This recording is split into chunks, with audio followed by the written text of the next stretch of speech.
साथियों नमस्कार, स्वागत है आपका प्रश्नावली 6.5 में। तो आज हम शुरू करेंगे प्रश्न संख्या 1 से। ठीक है, तो शुरू करते हैं। इसमें क्या है, पाइथागोरस प्रमेय लगाना है। कुछ त्रिभुजों की भुजाएं नीचे दी गई हैं, निर्धारित कीजिए कि इसमें से कौन कौन से समकोण त्रिभुज है। जो भुजाएं दी हैं हमने इससे निर्धारित करना है कि ये समकोण त्रिभुज है या नहीं है। इस स्थिति में कर्ण की लंबाई लिखिए। तो पाइथागोरस प्रमेय क्या होता है कि जो सबसे बड़ी भुजा होती है उसके सामने का कोण क्या होता है, समकोण होता है। तो जो समकोण के सामने का कोण होता है, जो सबसे बड़ी भुजा होती है, उसको हम कहते हैं कर्ण। तो हम शुरू करेंगे हल। सबसे बड़ी भुजा क्या है इसमें, पार्ट फर्स्ट में 25 सेंटीमीटर, यानी हम लिखेंगे 25 का स्क्वायर बराबर पहली भुजा का स्क्वायर यानी 7 का स्क्वायर धन 24 का स्क्वायर। तो पाइथागोरस प्रमेय से हम इसको निकालेंगे कि समकोण त्रिभुज है या नहीं है। ठीक है साथियों, तो क्या करते हैं हम, 25 का स्क्वायर होता है 625 बराबर 7 का स्क्वायर होता है 49 प्लस और 24 का स्क्वायर होता है बच्चों 576। ठीक है, आप इसका वर्ग करोगे तो 625, 7 का 49 और 24 को होता है 576। तो इसको जोड़ेंगे बच्चों तो ये हो जाएगा हमारे पास 625 बराबर, इसको जोड़ के ये भी हो जाएगा 9 6 15 को 5 7 4 11 12 को 2 80 लगा 1 5 और 6 625 के बराबर 625 हो गया। तो जब ये चीज़ बराबर हो जाती है तो हम इसको लिखेंगे अतः पाइथागोरस प्रमेय से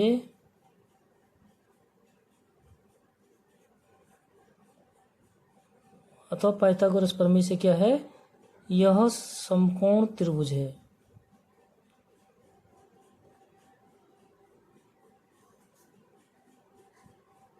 ठीक है साथियों, तो इसको इस तरह से निकालना है।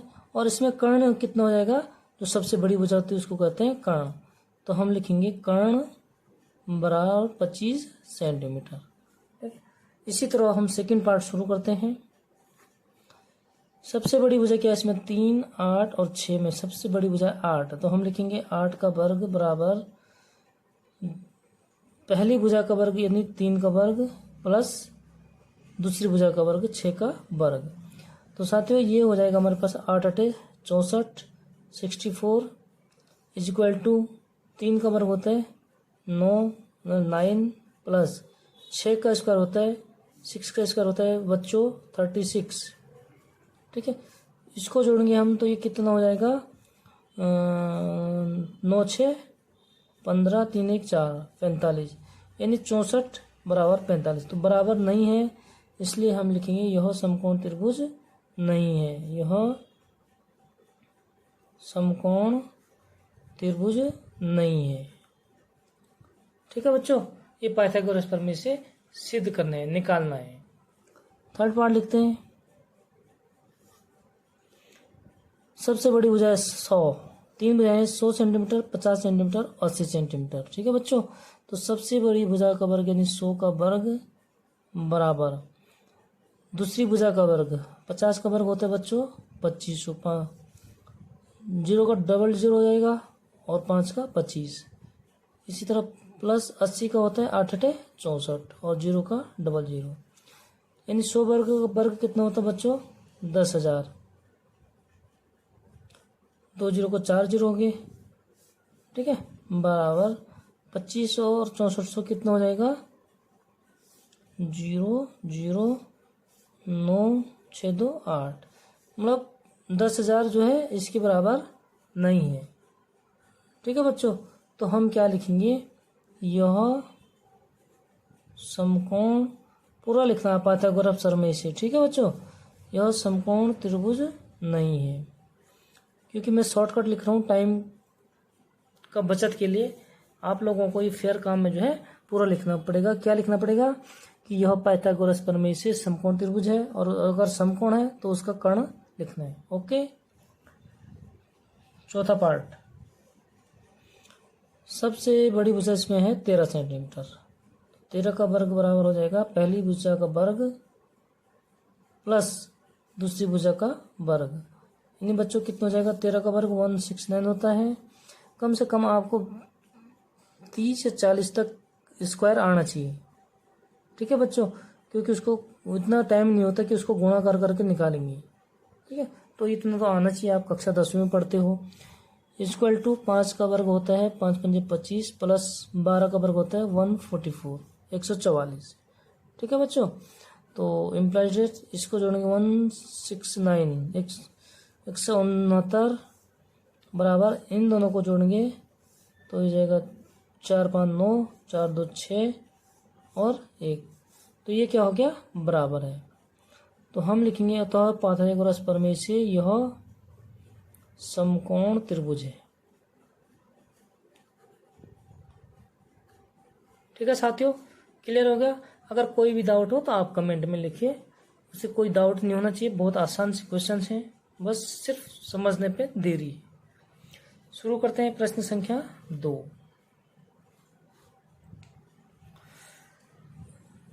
प्रश्न संख्या 2 क्या कह रहा है बच्चों, पी क्यू आर एक समकोण त्रिभुज है जिसमें कोण पी समकोण है।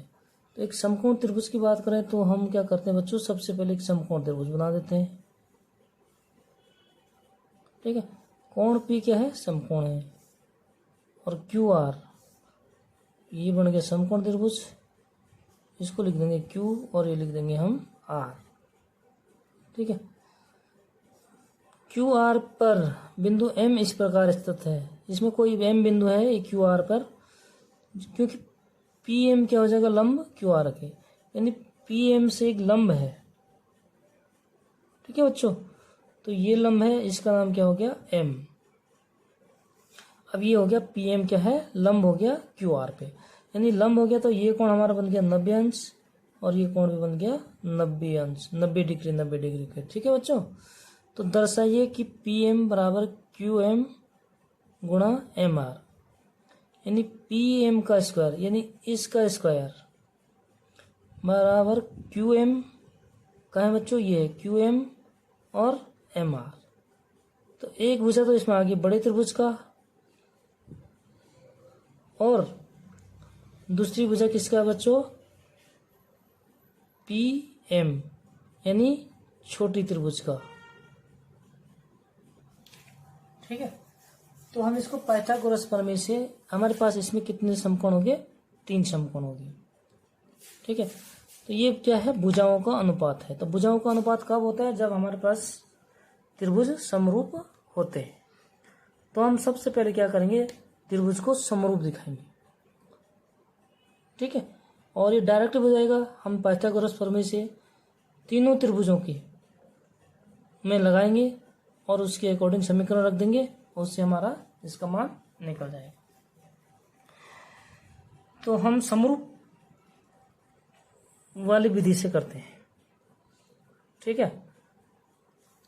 क्या करते हैं हम, जैसे अगर एक बड़ी त्रिभुज दोनों त्रिभुजों के समरूप है, छोटे त्रिभुजों के, तो वो दोनों त्रिभुज आपस में क्या हो जाते हैं, समरूप हो जाते हैं, ठीक है साथियों। तो दोनों त्रिभुज क्या हो जाएंगे, आपस में समरूप हो जाएंगे। तो हम सबसे पहले लिखते हैं, दिया है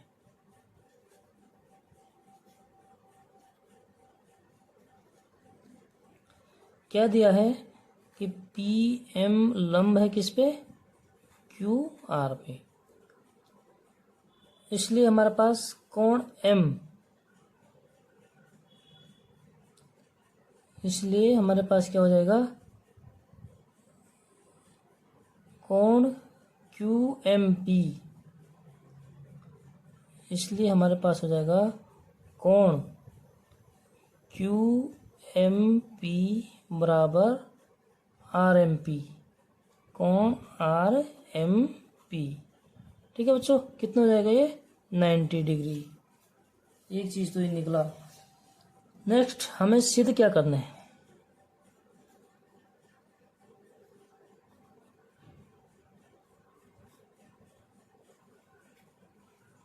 सिद्ध करना है, ठीक है। सिद्ध क्या करना है हमें, पी एम स्क्वायर बराबर क्यू एम गुणा यानी डॉट लिख देते हैं इसको एम आर, यानी ये भुजा और बड़ी त्रिभुज का। तो ये भुजा किसके है? दोनों छोटी त्रिभुजा का। यानी हमें क्या करने हैं? तीनों त्रिभुज सिद्ध करने होंगे समरूप है। ठीक है, क्योंकि जो पी एम भुजा है वो दोनों त्रिभुजों का, छोटे त्रिभुजों का। ठीक है, तो पहले हम क्या करेंगे? बड़े त्रिभुज और एक छोटे त्रिभुज को समरूप सिद्ध कर देंगे। तो हम लिखेंगे इसमें त्रिभुज आर पी, इसका पी कोण, बड़े त्रिभुज का पी कोण क्या है? समकोण है, 90 अंश है। ठीक है बच्चों, तो हम लिखेंगे त्रिभुज पी क्यू आर व त्रिभुज ये वाला लिखते हैं पहले। ठीक है बच्चों, कौन सा? आर पी एम, यानी आर एम पी लिख देते हैं, आर एम पी में। अब देखिए ये बड़ा त्रिभुज है, इसके अनुसार एक ये समकोण त्रिभुज छोटा बना देते हैं। ठीक है, आर एम पी वाले को यहाँ बना देते हैं हम एक समकोण त्रिभुज। इसका समकोण इधर है तो इसका भी समकोण हम करेंगे, यहाँ पे नहीं, यहाँ पे बना देता हूँ मैं, देखो। ठीक है बच्चों, जिस बड़ी त्रिभुज को जहाँ समकोण है, छोटी त्रिभुज का समकोण भी हम उसी तरफ करेंगे। तब हम क्या कर रहे हैं? संगत भुजाओं का अनुपात लिख सकते हैं। जो ये छोटा त्रिभुज है, हमने इसको क्या किया? ऐसे घुमा दिया कि समकोण त्रिभुज को नीचे कर दिया और इसका ऊपर को कर दिया, जो बड़ी भुजा है। ठीक है बच्चों, ये बना दिया हमने छोटा वाला त्रिभुज। तो इसका जो बड़ा त्रिभुज और छोटे त्रिभुज का जो हमारा उभयनिष्ठ कोण है आर, तो ये हो जाएगा हमारा आर। ठीक है बच्चों, क्योंकि दोनों का उभयनिष्ठ है। और इसका बड़े त्रिभुज का पी कोण क्या है? समकोण है। तो छोटे त्रिभुज का समकोण क्या है? एम। तो छोटे त्रिभुज का हम लिख देंगे एम समकोण है। ठीक है, अब छोटे त्रिभुज में कौन सी भुजा बच गई? पी। तो पी बच गई, तो पी यहाँ लिख देंगे बच्चों। इससे हमारा स्पष्ट हो गया कि आर का संगत कोण आर, पी का संगत कोण एम और एम का संगत कोण क्या है? पी। ठीक है बच्चों, यानी इस भुजा का संगत भुजा क्या हो जाएगी? ये हो जाएगी। और क्यू आर, ये क्यू भुजा हो जाएगी एम, छोटे त्रिभुज का ना बच्चों। तो कौन कौन से हैं? R M P. ठीक है, तो आर एम की संगत कौन सी होगी? P R. ठीक है, और पी क्यू की संगत कौन सी हो जाएगी बच्चों? M P. ठीक है, और आर की संगत भुजा क्या हो जाएगी? R P. तो हम इसको इस तरीके से लिख सकते हैं। ठीक है, बड़े त्रिभुज और छोटे त्रिभुज। यहाँ से कुछ देर के लिए इसको माइंड से हटा दो। ठीक है, क्योंकि हमने ये त्रिभुज क्या कर दिया? उठा के यहाँ पे बना दिया। ठीक है बच्चों, अब हम लिख सकते हैं त्रिभुज पी क्यू आर और आर एम पी में क्या है? कोण कौन सा? R P Q, R P Q बराबर हमेशा उस कोण का मान होता है जो बीच में होता है। ठीक है बच्चों, तो हम लिखेंगे कोण R M P, R M P. ठीक है, इसको कितना अंश है? आगे लिख देंगे हम 90 डिग्री। ठीक है, और कोण R P R Q, P R Q बराबर कोण M R P, M R P. ठीक है, यानी आर कोण के बराबर है। ठीक है बच्चों, हमेशा बीच वाले कोण का वैल्यू होती है। तो ये कितना हो जाएगा हमारे पास? उभयनिष्ठ है, क्योंकि छोटे त्रिभुज का भी है, ये वाले त्रिभुज के ये अलग से लिख दिया हमने, बना दिया समझाने के लिए। ठीक है, डायग्राम को हमने संगत कोण के ऊपर संगत कोण और संगत भुजा के ऊपर संगत भुजा, उस हिसाब से डायग्राम को इसको इस तरीके से घुमा दिया हमने। ठीक है बच्चों, तो ये क्या होगा हमारे पास? उभयनिष्ठ। उभयनिष्ठ कोण किससे कहते हैं? जो दोनों त्रिभुजों का कॉमन कोण होता है, ठीक है, जो कोण छोटे में भी है और बड़े में भी है, वो होता है उभयनिष्ठ कोण। तो हम इसको लिख सकते हैं, क्या लिख सकते हैं बच्चों? अगर इसके दो कोण समरूप हैं तो हम लिख सकते हैं, दो कोण बराबर हैं तो हम लिख सकते हैं कि कोण कोण समरूपता से,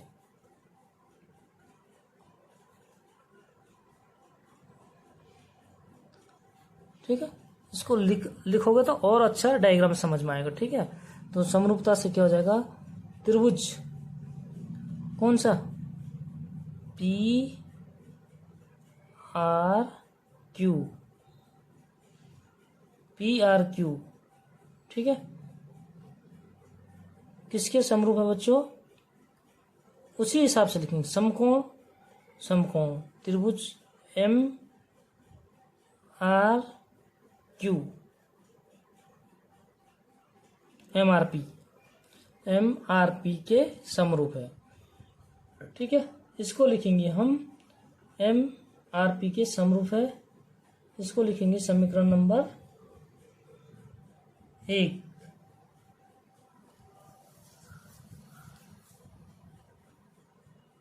पी क्यू आर समरूप है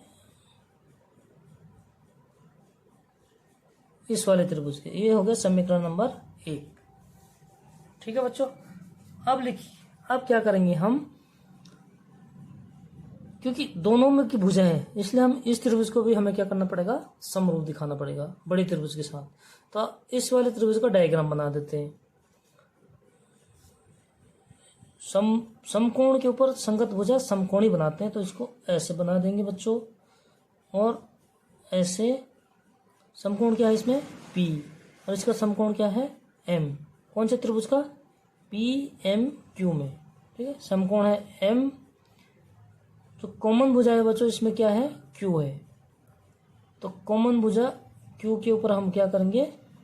Q1 लिख देंगे, ठीक है। ये कॉमन भुजा क्या है? Q है, तो हमने Q के ऊपर Q लिख दिया। तो यहाँ क्या बच गया बच्चों हमारे पास? P, ठीक है। ये भुजा कौन सी बच गई हमारे पास? P। P कितना है? 90 अंश था बड़े वाले में, उसका हो गया M। ये वाले कोण की बात कर रहे हैं, ठीक है। हम M को ऐसे घुमा दिया हमने, इस त्रिभुज को मतलब ऐसे नीचे को कर दिया, M नीचे आ जाएगा, तो P कहाँ? इधर चले जाएगा अपने आप, ठीक है बच्चों। यहाँ तक क्लियर हो गया। अब देखेंगे हम, अब क्या हो जाएगा हमारे? पी आर की संगत भुजा PM हो जाएगा, और क्यू आर की संगत भुजा क्या हो जाएगी? ये हो जाएगा, और पी क्यू की संगत भुजा आएगा MQ। ये तो क्लियर हो गया हमें। तो हम लिख सकते हैं आगे, क्या लिखना है बच्चों? जिस त्रिभुज की बात करते हैं उसी को लिखेंगे, ठीक है। ये वाले त्रिभुज को हमने कर दिया, अब इस त्रिभुज को करना है और बड़े त्रिभुज को समरूप करना है। तो हम लिखेंगे त्रिभुज PQR व त्रिभुज कौन सा? PMQ। इसमें दिखाएंगे कौन कौन से हमारे पास कोण संगत कोण बराबर है। तो ये वाला, ये पहला त्रिभुज का क्या था, इसको दूसरा त्रिभुज का, ठीक है। तो अब देखिए इसमें हमने क्या समरूप करना है, क्या क्या संगत है? कोण M किसके बराबर है? कोण P के बराबर। ये बीच वाले लाइन को दिमाग से थोड़ी देर के लिए हटा दो, ठीक है। तो हम लिखेंगे कोण, जिस कोण का मान रखना है उसको हमेशा बीच में लिखेंगे। हम डायरेक्ट भी लिख सकते हैं कि कोण P बराबर कोण M, ठीक है। और कॉमन कोण कौन सा इसमें? Q है। हम लिखेंगे कोण Q बराबर कोण Q, लिख सकते हैं हम। तो हम क्या करते हैं, इसको सिस्टम से लिखते हैं, ताकि कोण क्या होता है? बीच में कोण का मान आता है। इसके आगे पीछे हम और लिख देंगे, P लिख दिया हमने, QR लिख सकते हैं, ठीक है। और इसमें QP, ठीक है बच्चों। इसी तरह इसको भी, Q कोण है, ये उभयनिष्ठ कोण है। क्या है? उभयनिष्ठ कोण, जो कि हमारे पास दोनों में है। तो उभयनिष्ठ कोण है बच्चों, तो इसको क्या लिखेंगे हम? PQM, PQM बड़ी का और छोटी का क्या हो जाएगा, M Q P, M Q P. मतलब हमेशा उस कोण का मान होता है जो बीच में होता है। ठीक है बच्चों, तो इस तरह से लिख सकते हैं। कोई डाउट हो तो आप कमेंट में लिखिए, कि समझ में नहीं आ रहा तो बताइए। अगर वीडियो पसंद आए तो सब्सक्राइब और लाइक और शेयर जरूर करें। ओके, बीच बीच में नहीं बोलूँगा क्योंकि आपका डिस्टर्ब हो रहा है, मैं डिस्टर्ब नहीं करना चाहता हूँ। ठीक है, आप देखिए अच्छे से समझिए। अगर ये दो कोण हमारे पास बराबर हैं तो हमारे पास क्या हो गया, कोण कोण, एंगल एंगल, कसौटी से, समरूपता कसौटी से पूरा लिखना आप। ठीक है, त्रिभुज कौन कौन से, समकोण को हम बीच में लिख देंगे, यानी पी क्यू आर, त्रिभुज पी क्यू आर। ठीक है बच्चों, त्रिभुज पी क्यू आर या पी आर क्यू भी ले सकते हैं, पी आर क्यू, कुछ भी लिखो बच्चों। ठीक है, पी आर क्यू किसके समरूप हो गया, त्रिभुज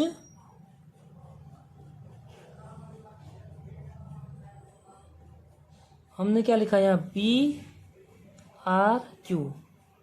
तो यहाँ भी जो आर की संगत भुजा क्या अंश है हमारे पास, पी। ठीक है, पी, तो यहाँ पी लिख देंगे हम बीच में, यानी एम पी की संगत भुज कोण कौन सा है, एम, और आर का संगत कोण है आर और क्यू। ठीक है बच्चों, ये हो गया समीकरण नंबर 2। अगर त्रिभुज, समीकरण 1 और 2 से देखो, गौर से देखिए आप समीकरण 1 और 2 से। ठीक है, अगर बड़ा त्रिभुज छोटे त्रिभुज के समरूप है और बड़ा त्रिभुज इस वाले त्रिभुज के भी समरूप है, तो क्या हो जाता है, ये दोनों त्रिभुज भी आपस में समरूप होते हैं। ये प्रमेय कौन से, 6.7 से। ठीक है बच्चों, तो हम क्या करेंगे कि पी क्यू आर अगर इसके समरूप है और पी क्यू आर इसी के समरूप है, तो हम लिख सकते हैं कि ये त्रिभुज किसके समरूप है, इसके समरूप है। तो हम इसको बिल्कुल सिस्टम से लिखेंगे, संगत कोण के ऊपर संगत कोण, जैसे हम लिखेंगे, इसलिए त्रिभुज आर एम पी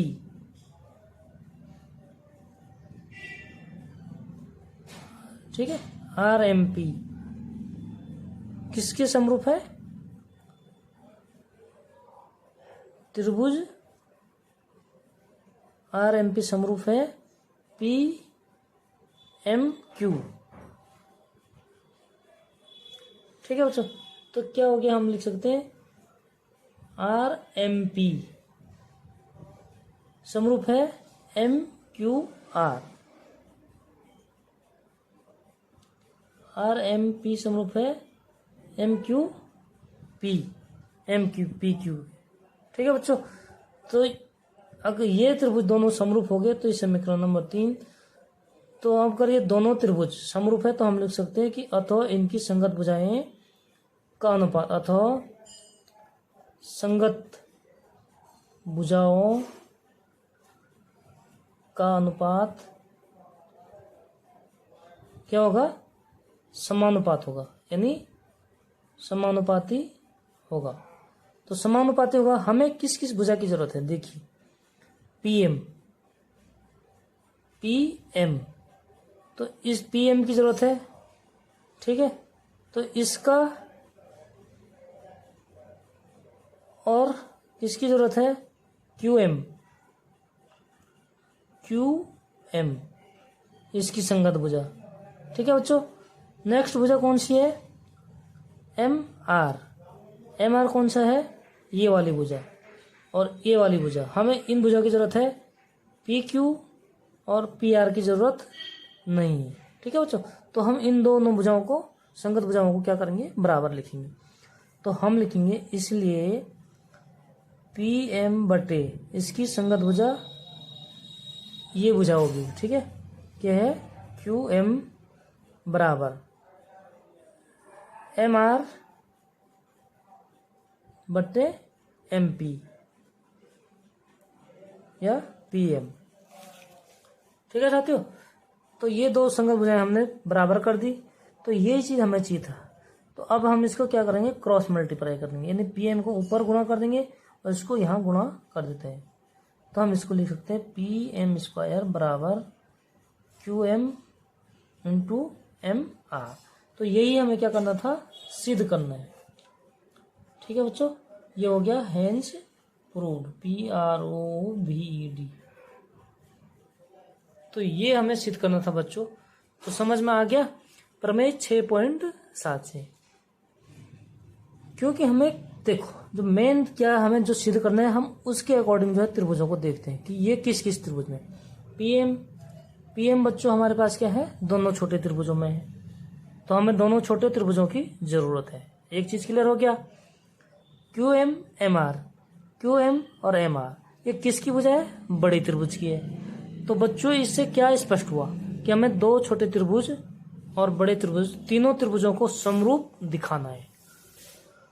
ठीक है, क्योंकि तीनों त्रिभुज की भुजाओं का अनुपात है हमारे पास, जो सिद्ध करना है, ये चीज देखना हमें। ठीक है बच्चों, तो 2 क्वेश्चन नंबर कंप्लीट हो गया। आशा उम्मीद करता हूँ कि आप लोगों के समझ में आ गया होगा। अगर नहीं आया तो आप कमेंट में लिखिए, हम इसको और दूसरी तरीके से भी बताएंगे फिर। ठीक है बच्चों, इसका एक तरीका और है जो पाइथागोरस प्रमेय से है। ये प्रमेय किससे किया हमने, ये किया हमने प्रमेय 6.7 से। ठीक है, पाइथागोरस प्रमेय से भी सिद्ध हो जाता है कि तीनों त्रिभुजों का बड़े कोण का स्क्वायर बराबर कर दो छोटे भुजाओं का स्क्वायर। ठीक है, बड़ी भुजा का स्क्वायर बराबर छोटी भुजाओं का स्क्वायर, उससे भी निकल जाएगा ये। तो हमने ये किया 6.7 प्रमेय से। ठीक है, शुरू करते हैं थर्ड क्वेश्चन।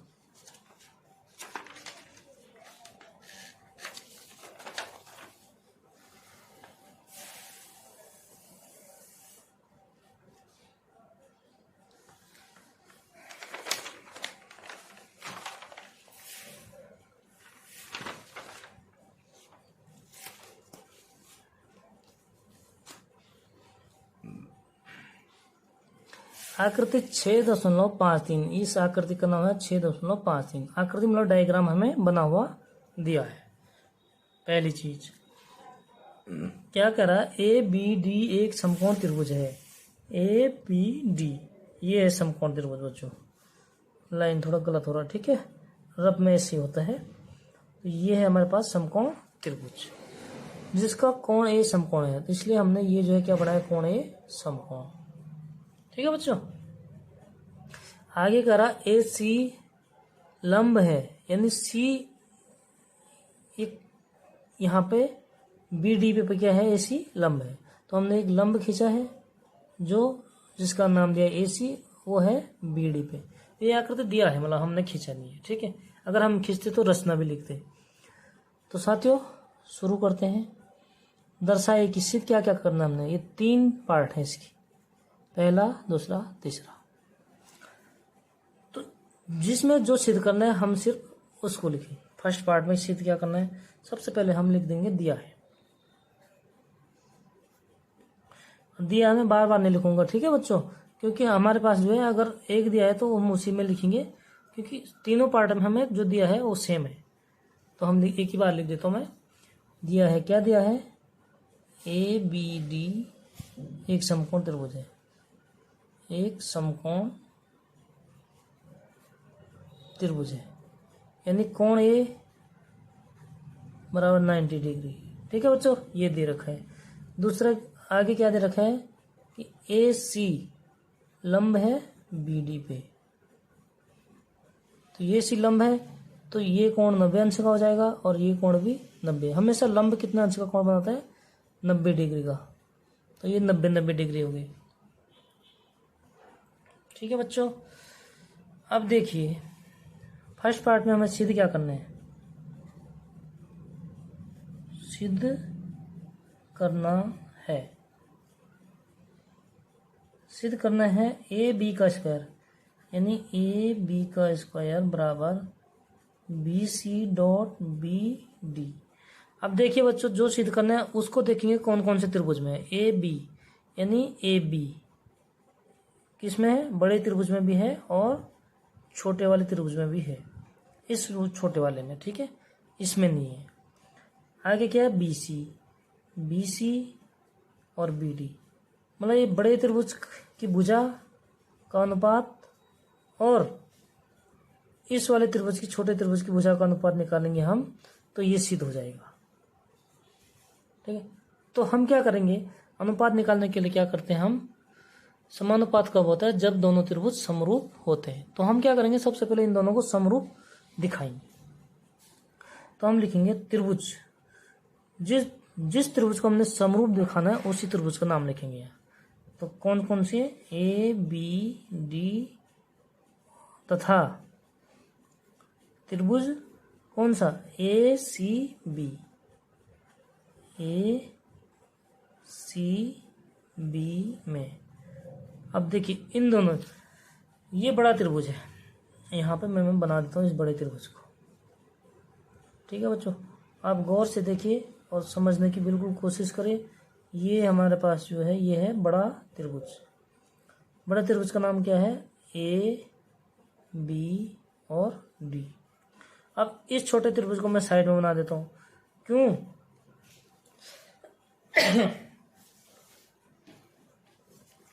इसको साइड में घुमा के इस तरीके से बनाने मैंने कि संगत कोण के ऊपर क्या आएगा, हम संगत कोण होना चाहिए, और तो क्या हो जाएगा, हम संगत भुजा के ऊपर संगत भुजा का अनुपात ले सकते हैं। फिर भुजाओं का अनुपात क्या होगा, हमें गड़बड़ नहीं होगा लेने में। ठीक है बच्चों, इसलिए ये वाले त्रिभुज को, अगर बड़े त्रिभुज का इधर समकोण है तो छोटे त्रिभुज का जो समकोण है उसको हम इसी साइड में बनाते हैं। ये बनाया हमने, ये छोटा वाला त्रिभुज। ठीक है, इसका समकोण संगत कोण के ऊपर संगत कोण डालेंगे हम, तो इस तरीके से बनाएंगे इसको। ठीक है, तो इसका कोण कौन सा है, 90° C कोण, यहाँ लिख देंगे C। और B कोण क्या है, बड़े का भी है और छोटे का भी है, यानी B को, ये कोण क्या हो जाएगा, B।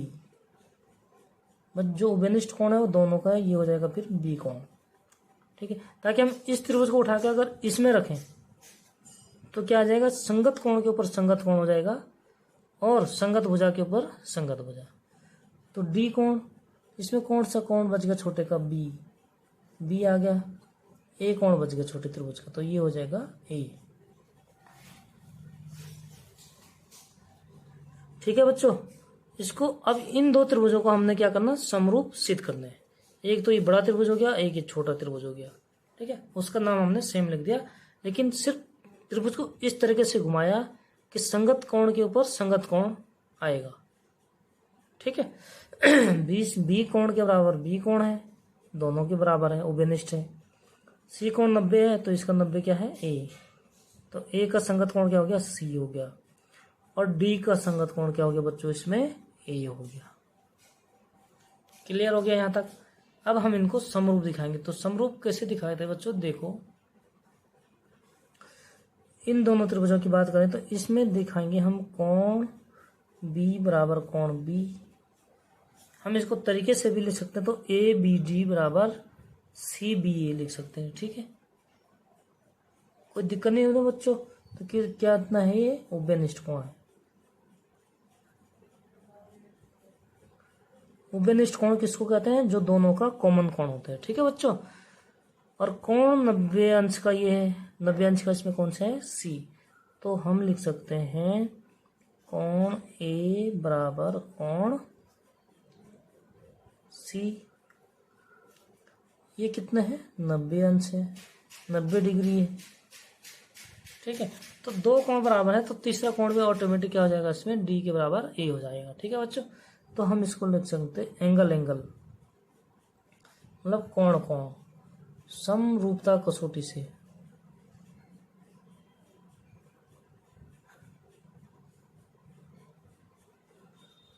क्या है, त्रिभुज कौन से, संगत भुजा के ऊपर संगत कोण के ऊपर संगत कोण के हिसाब से लिखेंगे। ठीक है बच्चों, तो हम लिखेंगे BAD किसके समरूप है, त्रिभुज BCA। ठीक है बच्चों,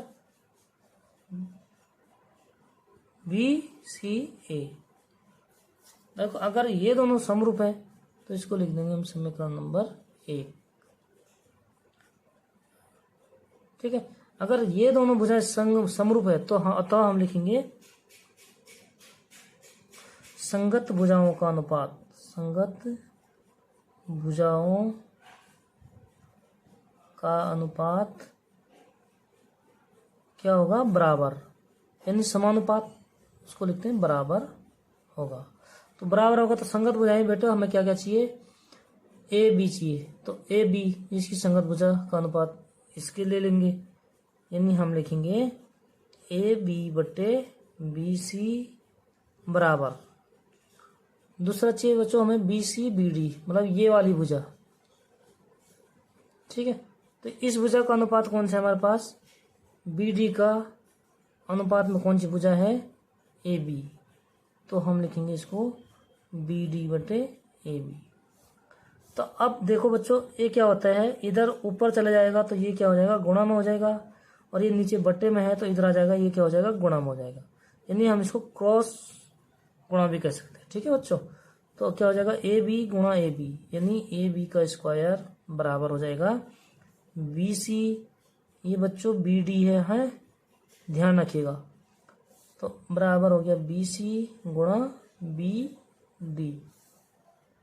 ये हमें सिद्ध करना था। इसी तरह से हाँ दूसरा क्या दे रखा हमारे पास, ए सी।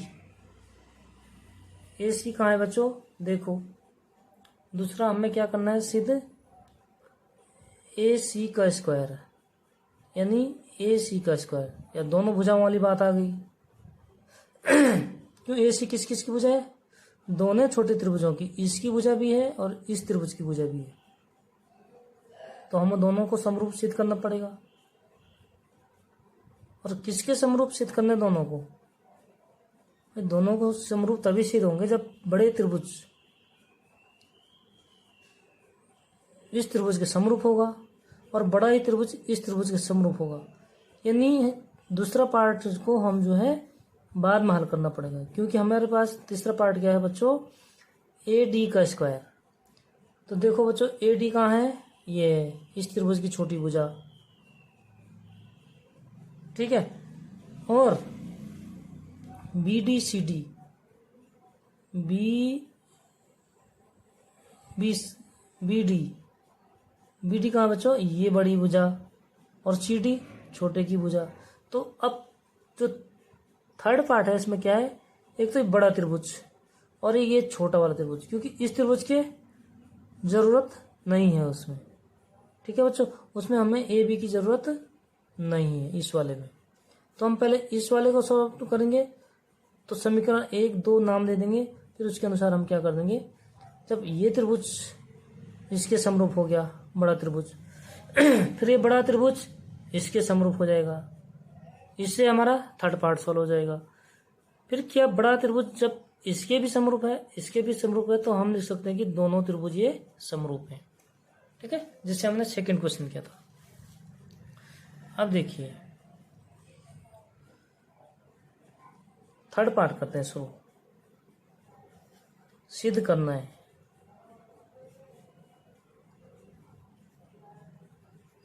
सिद्ध क्या करना बच्चों, हमें थर्ड पार्ट में ए डी का स्क्वायर बराबर बी डी गुणा सी डी, मतलब हम दोनों त्रिभुज बनाते हैं। ये है हमारे पास बड़ा त्रिभुज जो आकृति दिया हुआ है। ठीक है, इसमें जो लंब है वो उसको हम इस तरह लिख देंगे समझाने के लिए, और ये दिया है ए कोण इसका समकोण है, और बी और सी, डी है वो जो बड़े त्रिभुज है उसमें डी है। ठीक है बच्चों, तो अब इस कोण की बात कर रहे हैं हम, तो इस त्रिभुज को ये कौन सा बिंदु है, सी बिंदु है, क्योंकि ए सी लंब है। ठीक है, तो हम किस त्रिभुज की बात करते हैं, ये वाले त्रिभुज की, इसका सी कोण कितना है, 90 है। तो हम इस त्रिभुज को घुमाकर इस तरह घुमाएंगे इसको कि सी कोण जो है कोण ए के सामने आए, तभी तो हमारे संगत कोण बराबर होंगे। ठीक है बच्चों, तो हम क्या करेंगे, इस छोटा वाले त्रिभुज को इस तरीके से बनाएंगे। उभयनिष्ठ कोण कौन सा है इसका, डी कोण है, क्योंकि डी कोण बड़े का भी कोण है और इस छोटे के त्रिभुज का भी कोण है। तो ये कोण क्या हो गया, दोनों का कोण हो गया डी। ठीक है साथियों, कोण ए इसमें समकोण है, छोटे में कौन सा कोण समकोण है, सी। तो हम इस समकोण को रखेंगे सी। और ये कोण बी है, इसका कोण कौन सा बच गया, छोटे का ए, इसका नाम दे देंगे बच्चों ए कोण। यहां तक आपका क्लियर हो गया? अगर क्लियर नहीं हुआ तो बता पूछिए, कमेंट कीजिए, हम और दोबारा समझा देंगे आपको। ठीक है बच्चों, अब देखिए हमें कौन कौन से अनुपात चाहिए। ए डी चाहिए, ए डी छोटी त्रिभुज की भुजा और बड़ी त्रिभुज की दोनों की भुजा है। ठीक है, उसके बाद सी ए चाहिए, ये सी नहीं चाहिए, तो इसकी जरूरत नहीं है। और बड़ी भुजा की जरूरत है, किसकी, इस त्रिभुज की। अगर इस भुजा की आवश्यकता पड़ती तो फिर दोनों त्रिभुजों की जरूरत पड़ती है। ठीक है, तो शुरू करते हैं। त्रिभुज ए बी डी और त्रिभुज सी ए डी, क्योंकि डी कोण का संगत कोण है। ठीक है बच्चों, में क्या है, कोण बी नहीं डी कोण, जो कोण हमारे पास क्या है, उभयनिष्ठ है दोनों के पास। तो हम लिखेंगे कोण डी बराबर कोण डी। ठीक है, आगे लिखेंगे उसका कारण, क्या कारण है, उभयनिष्ठ। आगे लिखेंगे हम कोण, जो कोण समकोण है बच्चों, कौन सा कोण, बड़ी त्रिभुज का कोण है ए, यानी तो हम लिखेंगे बी ए डी बराबर कोण ए सी डी। ठीक है बच्चों, यानी ए कोण किसके बराबर है, सी कोण के बराबर है। हमेशा बीच वाले कोण का वैल्यू होती है, उसको माना जाता है। ठीक है बच्चों, कितना है ये, 90 डिग्री। अब देखिए दो कोण अगर समरूप हो गए तो हमारे पास क्या हो गया, तीसरा कोण भी संगत कोण बराबर होगा। अगर हमारे दो त्रिभुजों के दो कोण बराबर हो गए तो तीसरा कोण भी हमेशा बराबर होगा। तो हम लिखेंगे एंगल समरूपता कसौटी से, मतलब कोण समरूपता कसौटी से। ठीक है बच्चों, क्या है, त्रिभुज ए बी डी समरूप है त्रिभुज, उसके संगत कोण के ऊपर संगत कोण लिखना है। यानी ए का संगत कोण क्या है, सी, और बी का संगत कोण क्या है बच्चों, ए, और डी का संगत कोण है डी। इस तरीके से लिखेंगे। ठीक है, अगर ये समरूप है तो संगत भुजाएं क्या होंगी, संगत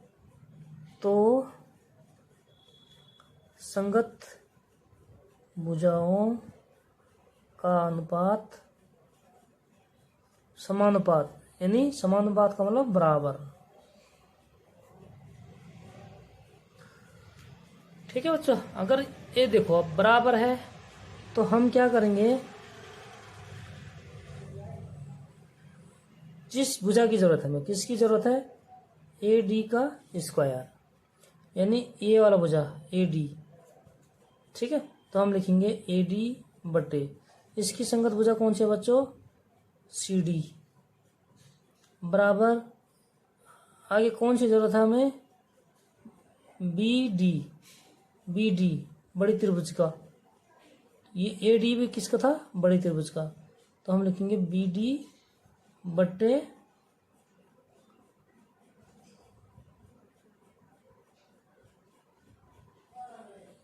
ए डी की संगत भुजा कौन सी है, सी डी। ठीक है, और बी डी की संगत भुजा कौन सी है, सी डी। अगर इसमें बड़े त्रिभुज का लिखा हमने, ठीक है, ये बड़े त्रिभुज का भी है और छोटे त्रिभुज का भी है। तो बड़े त्रिभुज का लिखा हमने ए डी बटे इसकी संगत भुजा कौन सी है, सी डी। डी कोण क्या है, बराबर है। ठीक है, तो बराबर हो जाएगा डी बी बटे ए डी। इसकी ये भुजा, बड़े त्रिभुज की ये भुजा तो छोटे त्रिभुज की ये भुजा हो जाएगी ना बच्चों, तो ए डी हो जाएगा। अब हम इसको ब्रज गुणन करेंगे, इसको यहाँ, तो ये हो जाएगा हमारे पास बच्चों ए डी का स्क्वायर बराबर सी डी और बी डी, जो कि हमें क्या करना है, सिद्ध करना था। तो ये हो गया हमारा सिद्ध। ठीक है बच्चों, इस तरह से। अब इसका नाम दे देंगे हम समीकरण नंबर 2। अब समीकरण 1 और 2 से देखिए आप, ए बी डी त्रिभुज ए बी डी समरूप किसके हैं, बी सी ए के। ठीक है, त्रिभुज बी ए डी समरूप किसके हैं, बी सी ए के। ठीक है, और इस वाले त्रिभुज में देखो बी ए डी किसके समरूप है, ए सी डी। ठीक है, बी ए डी किसके समरूप है, समीकरण 2 नंबर हमारे क्या पास है, बी ए त्रिभुज बी ए डी समरूप है ए सी डी, क्योंकि जो संगत कोण है उसके ऊपर वही संगत कोण लिखेंगे। ठीक है, उससे उस सिस्टम से लिखेंगे। तो ये समीकरण 2 है। समीकरण 1 और 2 से देखिए बच्चों, समीकरण 1 से बी ए डी किसके समरूप है, बी सी ए की, और इधर बी ए डी किसके समरूप है, ए सी डी की। तो क्या हो जाएगा हमारे पास, बी सी ए और ए सी डी क्या हो जाएंगे, समरूप हो जाएंगे। इसलिए हम लिखेंगे दोनों त्रिभुज छोटे वाले कौन से, बी सी ए, ये है ना छोटा त्रिभुज बी सी ए, संगत भुजा बी की संगत भुजा ए होगी, सी की संगत भुजा सी, कोण संगत कोण, और ए का संगत कोण क्या हो गया, डी हो गया। तो हम लिखेंगे इसलिए त्रिभुज बी सी ए समरूप है ए सी डी की। ठीक है बच्चों, ये इसके अगर समरूप है तो इसकी तो संगत भुजाओं का अनुपात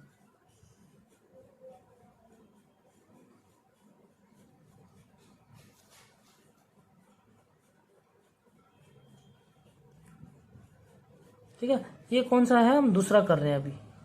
यहां तक तो ये तीसरा का प्रूव हो गया। ठीक है बच्चों, तो अभी हम क्या कर रहे हैं, तीसरा। कौन से त्रिभुज की बात कर रहे हैं हम, अब दोनों त्रिभुजों की बात। ठीक है, दोनों त्रिभुज क्या है, समरूप है। तो यहां पे हम ये भी तो लिखेंगे कि त्रिभुज कौन से, बी सी ए और त्रिभुज ए सी डी में क्या है, दोनों समरूप हैं। ठीक है, अनुपात क्या हो जाएगा, समानुपात हो जाएगा बच्चों। समानुपात का मतलब होता है बराबर होगा। ठीक है, तो इसकी संगत भुजाएं क्या हो जाएंगे बच्चों, हमारे बराबर हो जाएंगे। यानी हमें दूसरा में देखो क्या क्या जरूरत है, ए सी। तो ए सी कौन सा है बच्चों, ये है। इसको उठा के हम यहाँ पे बना देते हैं। ठीक है, जो ये त्रिभुज है छोटा वाला, तो दोनों त्रिभुज एक साथ हो जाएंगे, फिर हम इनकी संगत भुजाओं का अनुपात देख सकते हैं। ठीक है, सी कोण के ऊपर क्या है, सी कोण है, और ये है ए, और ये है बी। ठीक है, इस वाले त्रिभुज की। तो अब देखिए, इस भुजा का संगत ये भुजा है, इस भुजा का संगत ये भुजा है। हमें जरूरत है ए C B C D C, यानी ए सी इसकी जरूरत है। ठीक है, और बी सी डी सी बड़े त्रिभुज की ये इस भुजा का अनुपात, और बी सी डी सी इसमें है बच्चों, बड़े त्रिभुज की इस भुजा का अनुपात चाहिए, और छोटे त्रिभुज का किसके अनुपात चाहिए हमें, इस वाले का अनुपात। ठीक है, तो हमें चाहिए बड़े त्रिभुज की इस भुजा का अनुपात। एक बार तो ये वाला प्रूव कर दिया हमने, दूसरी बार क्या कर दिया बच्चों, ये वाला प्रूव कर दिया। अब दोनों ये बराबर हैं तो इनकी संगत भुजाओं का अनुपात लिखेंगे हम। किसकी जरूरत हमें, बी सी, हमें जरूरत है ए सी का स्क्वायर, यानी बच्चों ये वाली भुजा ए सी, तो हम लिखेंगे ए सी बट्टे बी सी बराबर, दूसरी भुजा क्या चाहिए बच्चों हमें, ए सी, यानी इस भुजा का अनुपात कौन सा है, बी सी। ठीक है, तो बी सी बटे ए सी, इसकी संगत भुजा ये है। ठीक है, इसका नाम त्रिभुज 1 दे दिया, त्रिभुज 2 दे दिया। अब देखिए हमें क्या निकालना, ए सी का स्क्वायर चाहिए, तो हम क्या करेंगे बच्चों, इसको ब्रज गुणन कर देंगे। इसको यहाँ जाएगा तो गुणा हो जाएगा, तो इसलिए हम लिख सकते हैं इसको ए सी का स्क्वायर बराबर बी सी गुणा डी सी। तो ये जो है हमारा सेकंड पार्ट है, ये सिद्ध करना था। ठीक है, तो हेंस प्रूव्ड।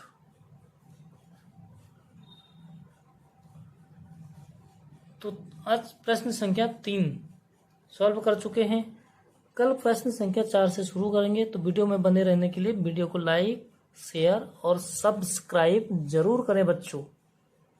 ठीक है, और वीडियो अच्छी लगे तो वीडियो को लाइक करें, अच्छी ना लगे तो डिसलाइक करें। अगर कोई प्रॉब्लम है, कोई दिक्कत है तो आप कमेंट में जरूर बताएं। ओके बच्चों, मिलते हैं नेक्स्ट वीडियो में, तब तक के लिए धन्यवाद।